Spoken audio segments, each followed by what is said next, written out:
മറുനാടൻ മലയാളിക്ക് നൽകിയ അഭിമുഖത്തിൽ നടി സജിന നോർ പറഞ്ഞതെല്ലാം കള്ളമാണെന്ന് നടിയുടെ അടുത്ത സുഹൃത്തുക്കളായ ഒരു സ്ത്രീ. സജിനയെക്കുറിച്ച് തനിക്കറിയാവുന്ന കാര്യങ്ങൾ വെളിപ്പെടുത്തിയാണ് സ്ത്രീയുടെ വോയിസ് പുറത്തുവിട്ടത്. സജിനയുടെ മുൻ ഭർത്താവ് ഫിറോസ് ഖാനാണ്. ദുബായിൽ കുടുങ്ങിയ സജിനയെ നാട്ടിലേക്ക് കയറ്റിവിട്ടത് താനാണെന്നും ഈ സ്ത്രീ പറയുന്നത് പുറത്തുവന്ന ഓഡിയോ നമുക്ക് കേൾക്കാനാകും. ലഹരിക്ക് അടിമയാണ് സജിനയെന്നും ആ സ്ത്രീ പറയുന്നു. സജിനയുടെ സുഹൃത്തുക്കൾ പറഞ്ഞത് ഇങ്ങനെ: കള്ളിനല്ലാതെ സജിന പറ്റിക്കില്ല. പിന്നെ MDMA.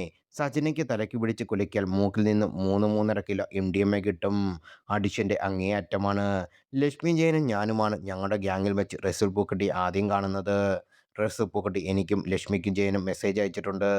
സെക്സി ആയിട്ടുള്ള സ്ട്രെയിറ്റ് ഫോർവേഡ് അല്ലാത്ത മെസ്സേജുകളാണ് അയാൾ അയച്ചത്. പിന്നീട് ഞങ്ങൾക്ക് അയച്ചതുപോലെ മെസ്സേജ് അയാൾ സജിനയ്ക്കും അയച്ചു. ഏതൊരു ആണ് വന്നാലും സജിന വീഴും. നല്ല പ്രേമരോഗ്യവുമുണ്ട്. ഫാമിലിയുടെ കൂടെയായിരിക്കുമ്പോൾ വിളിക്കരുത്. ഭാര്യ അറിഞ്ഞാൽ പ്രശ്നമാകുമെന്ന് റസൂൽ കുട്ടി പലവട്ടം സജിനയോട് പറഞ്ഞിട്ടുമുണ്ട്. ലഹരി അടിച്ചു കയറ്റിയ സ്റ്റേജിൽ കയറിയിട്ടുള്ള സജിന ഒരു വീഡിയോയിലുണ്ട്. സ്റ്റെപ്പ് വരെ മറന്നുപോയി. അതുകൊണ്ട് തന്നെ MDMA കണ്ടിട്ടേയില്ലെന്ന് സജിന പറയുന്നത് കേട്ടത്ര അത്ഭുതം തോന്നി. അതുപോലെ സിഗരറ്റ് 2 മണിക്കൊണ്ടും രാത്രിയൊക്കെ ഗ്രോസറിയിൽ നിന്ന് വാങ്ങിക്കൊടുക്കേണ്ട അവസ്ഥ വന്നിട്ടുണ്ട്. വീട്ടിൽ കയറ്റാനും കൊള്ളില്ല. എന്തെങ്കിലും സാധനം ഇഷ്ടപ്പെട്ടാൽ അത് ചോദിക്കാതെ എടുത്തോണ്ട് വരും. രേണുസുതിയൊക്കെ പൂവിട്ട് പൂജിക്കണം.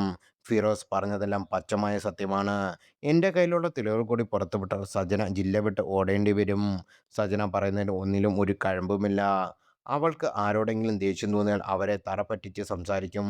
ദുബായിൽ കുടുങ്ങിയപ്പോൾ ഏതോ നല്ല ആൾക്കാർ കയറ്റിവിട്ടു എന്ന് സജന പറയുന്നത്. ആ കയറ്റിവിട്ട ആളുടെ പേര് അവൾ പറയട്ടെ. അപ്പോൾ ഫിറോസിൻ്റെ വീഡിയോയിൽ പറഞ്ഞ ആ പേരാണോ സജന പറയാനുള്ളത്? സജിനയ്ക്ക് ആരാണ് നാട്ടിൽ കയറ്റിവിട്ടത് എന്നത് പറയാൻ ഞാൻ പ്രൂഫ് തരാം. പൊളിച്ച് അടക്കിത്തരാം. മുമ്പ് ലക്ഷ്മി ജയൻ പറഞ്ഞത് സജിന പോസ്റ്റ് ഇട്ടിട്ടുണ്ട്. ഇവൾ ഫ്രോഡാണ്, കുടുംബം കലക്കിയെന്നാണ് ലക്ഷ്മിയുടെ ഫോട്ടോ വെച്ച് അന്ന് സജിന പോസ്റ്റ് ഇട്ടത്. സജിനയ്ക്കുള്ളത് ആണുങ്ങളുമായി കേസുമായി ബന്ധപ്പെട്ടുള്ള പ്രശ്നങ്ങൾ മാത്രമാണ്. സജിന തലവേദനയാണെന്ന് റസൂൽ തന്നെ വിളിച്ചു പറഞ്ഞിട്ടുണ്ട്. പുള്ളിക്കാരിയെ സഹിക്കാൻ പറ്റില്ലെന്നും വല്ലാത്തൊരു ടോക്സിക് ക്യാരക്ടറാണ് എന്നും എന്നോട് പറഞ്ഞിരുന്നു.